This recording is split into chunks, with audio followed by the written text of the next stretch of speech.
Hello mga ka-sweetheart! At dahil nga po, dami naming na-harvest na Carabao mango, so gagawa kami ng ice candy. Ayan, let's go! Ayan po mga ka-sweetheart, yung Carabao mango na pinahinog ko. So, ayan, ang bango-bango na, hinog na po siya at grabe, napakatamis ng Carabao mango na to. Dito lang din po yan sa garden, sa backyard. Katabi po siya ng Indian mango.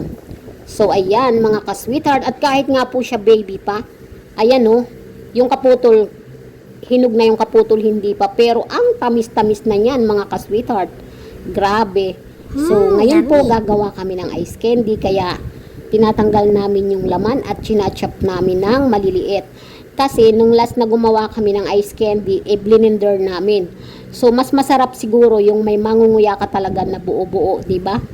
Kasi mas masarap talaga yung pagkagat mo ng ice candy, malalasahan mo talaga yung mango. So, hindi na lang po namin i-blender, chinap-chop na lang po namin ng mga maliliit.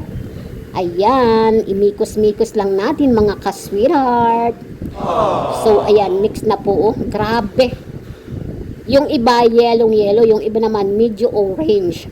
Pero hindi ka po talaga magsisisi kasi kahit yung yellow-yellow, sabi pag yellow-yellow daw ay maasim. Ito pong Carabao mango na to, hindi po siya maasim. Oh my God. Napakatamis, grabe. Siguro kasi hindi pa siya napaglilihihan. Kasi virgin pa siya, bago lang siyang namumunga eh. Kaya ayan, mga ka-sweetheart, gagawin naming ice candy. Ayan, nilagyan na din po namin ng milk. Mga ka-sweetheart, naglagay kami ng gatas para masarap.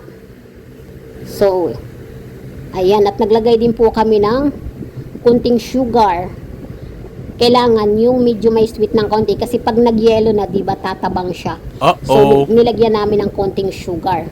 Ayan, mikos-mikos lang. At naglagay din po kami ng Nestle cream para kumakagat yung linamnam ng ice candy. Ayan po, try nyo pong maglagay ng Nestle cream sa ice candy. At napakasarap talaga. Ayan po, grabe. Marami kaming magagawang ice candy kasi ang dami nung mango na aming na-slice. At ang lalaki pa, mga ka-sweetheart, grabe yung mango namin, ang lalaki. Kaya ang daming lumabas. So, kailangan po nating haluing mabuti para hindi buo-buo yung Nestle cream. Ang pagkakamali nga lang po, maliit yung nabili namin plastic ng ice candy. Kaya yan, kailangan pang saksakin talaga bago siya pumasok. Tapos, yung imbudo pa, napakaliit. Grabe talaga. Sobrang pahirap tong ice candy na to.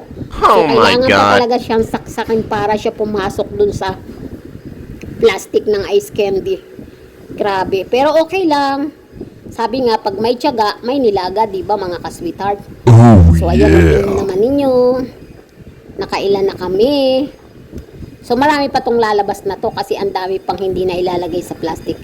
At ayan na nga po mga ka-sweetheart na ng aming ice candy. Ang dami-dami, yummy-yummy. Ayan po, ang dami naming nagawa, oh. Taman-tama sa mainit na panahon, di ba mga ka-sweetheart, ano ba yan, bulol? Kasi sobrang init ng panahon, grabe. Maalingahit. So, ayan, thank you for watching mga ka-sweetheart. Please like, share, and follow. Love you!